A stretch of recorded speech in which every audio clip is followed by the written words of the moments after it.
welcome to our 6th episode. Today, David and I are going to be presenting character bios. One that he is working on specifically for Sam Bowden, who will be played by Harrison Ford, hopefully, and one for Max Cady that I will be working on, specifically played by Mel Gibson, also hopefully. Thank you guys so much for watching.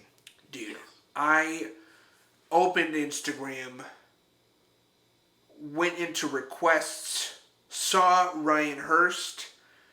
I go into it and I go,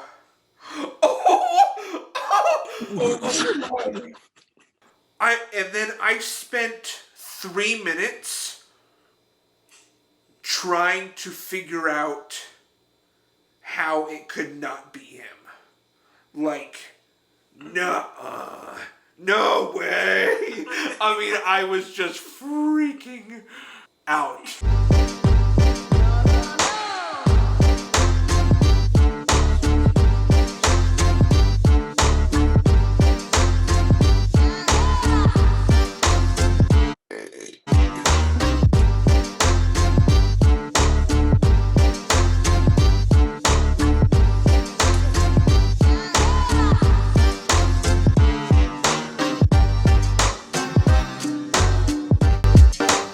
Got like 2 bites left. So, I don't know how you would have organized yours, but I chose mine. So I went with appearance, philosophy and beliefs, introduction, and then actions performed. I want Max Cady to start a trip. And that's our introduction to him. I was driving recently, and I saw on the road... Let me back up. First of all, I think semi-trucks are probably really fast and can get up to high speeds because of that engine. Just the engine is bigger than a car on the road. I was trying to find what would be intimidating on the road. So I was driving past recently this semi-truck cabin with no trailer. So all you got is the front of the semi-truck. Yeah. And that's all it is. But that Max Cady, and we don't see who is operating the vehicle. We don't see directly where he is stopping in towns, because he just kind of rolls through these towns. I want Max to only have this semi-truck cabin. And that's it. That is his possession. That relieves me of needing to find him a place to live. That's it. He has the semi-truck cabin. And he is fully aware of how to charm his way into a lie that's believable and acceptable and passable when questioned. He knows how to stay under the radar of the law enforcement from town to town. And he is coming for Sam Bowden. And I think appears at his door. And knock, knock, knock. I like the forwardness of just knocking at the door. Yes. I love the casual nature of that. It's the scene at the car with the stealing the keys, but it's played a little bit differently here. That's a whole archetype within the villain. You know, it's I don't remember if it was 12 types of villains or whatever, but the machine is a type of villain. It's a category that accounts for obviously the literal machines, but beyond that, you know, like you just mentioned earlier, Javier Bardem's character in No Country for Old Men would fall into sort of a machine category. Yeah. Plow. No stop. Yep. Mm-hmm. Max Cady is that to me. I've come to that conclusion after teetering that that's what I want. The unstoppableness of that T250 3000. That's I wasn't gonna even hazard a guess at the Yeah. Tell me about Sam, dude. Sam Bowden. Last time we talked about the My Lai incident, as it was referred to at the time, the massacre in Vietnam, and how we were going to tie that into our story potentially. Yeah. And there are a couple key figures that were involved in that event. That at the time I made connections to the characters of Sam Bowden and Max Cady. So Lieutenant Callie was the gentleman convicted of the crimes, the only one that actually did get convicted for his involvement. And then Hugh Thompson was the helicopter pilot who rescued some civilians in the process and managed to step in. Hugh Thompson, and then Harrison Ford and Sam Bowden. There are some weird connections between the three of them, beyond just because the one that really struck me when I first started reading into this stuff was the helicopter pilot thing. Harrison Ford flies helicopters, and occasionally rescues stranded hikers. Does he? In addition to being savvy with guns and so on, as anybody in the service would have been at that time. The real life Hugh Thompson had one older brother, who also served during the war, same as Sam in the novel. He's got the one older brother named George who served during the war and did not make it out of the war. And so I'm picturing, I really put an emphasis on loss for Sam in this bio. Was something that I, in both just putting together the pieces from the book and pieces from the film, he was not there for any of his, he wasn't there for his brother's death, he wasn't there for his dad's death, and he wasn't there for his mom's death. It's just these tiny details that like are so easy to skip over, but significant enough that I couldn't help feeling going through this that like there's a reason for them being connected. And so it inspires confidence in the sense that like we might be onto something here, as in sort of stumbling upon something that was meant to be, so to speak. And that's it as far as my character bio. Just kidding. So I went ahead and jotted down a trail, a potential trail that we could follow, or we could just cut it.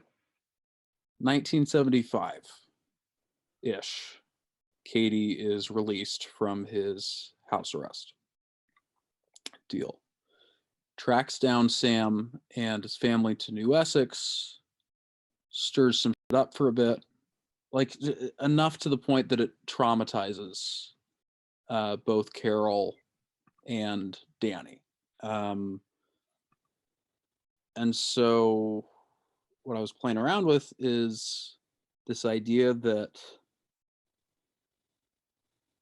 this film, in addition to being a remake, could also serve as a semi-sequel, in the sense that it is a follow-up to things that were presented in the original film. Here's what I mean by that. So Cady, arrested, goes on to serve 45 years in prison, bringing us to present day. 45 years after a 3-year sentence that was just basically a slap on the wrist. 45 years will just shoot the stakes through the roof. Oh my god. Shoot the stakes and the tensions. Fallout of this, I imagine, eventually leading to Carol's death. I wondered even if it was a suicide in the wake of trauma. There's a bit in the book, there's just this little paragraph where Sam's just run into the house and he's just shot this figure in the dark and he doesn't know if he hit it or not. And he runs into the house and he gets to Carol and he asks her, "Are you okay? Did he?" And she says, "No, God, no. But like, where were you? Where were you?" I like the idea of her lying right there, though. Mm, Meaning it did happen. That's where the suicide plays in. yeah. Because she can't cope. That's, yeah. Oh my God. That's horrifying. That's where I thought you were going. No, that was, the idea of her lying. No, but I was wondering, you know, was Sam too late? He was obviously not too late to literally rescue his family. What if we show him being late? And you pull a Saving Private Ryan and a Breaking Bad. Saving Private Ryan. That dude being stabbed by the journal. Yep. I was Just can't. I cannot watch that scene. Still to this day, dude. Oh, to have this false interaction happen between Sam and his wife. Oh my God. To where he asks, did he do something? Knowing full well, because yes, he was too late, but he could have stopped. He still could have. But he stands at the door and listens. So for him to be false and for her to be false. And then that be the last interaction they get to have, maybe because that is her noticing this has been far too long. We would have to be very, very clear about Sam's hesitation. Yes. For sure. Where it comes from, why it happened, yeah, definitely. It got me thinking because your email that you sent in regards to Ryan Hurst and potentially fitting him into this narrative somehow, because he is number one, he's somebody that is going to always be on my list of like somebody I want to work with. Like more than want to, it's almost like a need to work with it. So he's always going to be on that list for me. But I think particularly for a film like this with this kind of this grit and coexisting vulnerability, I think it would be such an awesome fit for him. And I wondered, once I started going down this kind of trail, if in light of this situation, Dani's the kind of person who would marry a Ryan Hurst. Like Ryan Hurst is a police somebody. In light of the trauma experienced by Dani, she would then attract and bond with somebody that means security. Yeah. One thought I had was, what if Dani married and never ever mentioned Max Cady Right. to her husband? That is something that she never ever. He was put back in jail. He's never going to show up again, and the things that he did were so despicable and cruel. She has no interest in ever recollecting them. And so when Max Cady is back again, Cady is Dani's skeleton in the closet as opposed to Sam's. Right. In this film.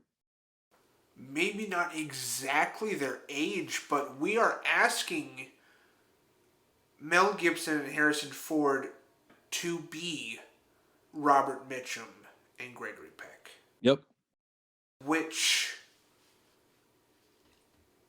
feels like it could be such a hook, line, and sinker. Completely had not even considered on my radar whatsoever that sort of possibility. To not really tell the same story as Cape Fear, but still tell it, which is the anti-Cape Fear we had originally discussed. Right. So like the house situation. Yeah. We put in 1975. Wow. And the boat being now such an iconic part of the film's present day. Dude, there's a line that I love and wrote down the first time that I heard it in the 62 film that Sam Bowden says, something I never thought would happen is to see the return of a fear 40 years later. I like the application of that maybe being the 40 years that he spent in jail as opposed to 40 years since the actual event. Whatever. Yeah. I'll do a take two. Don't step on my audio this time. I love you, dude.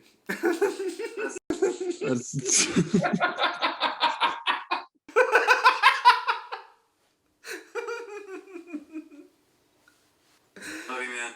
Yeah, love you too, bro. All right. Talk to you soon. Talk to you next week. Peace.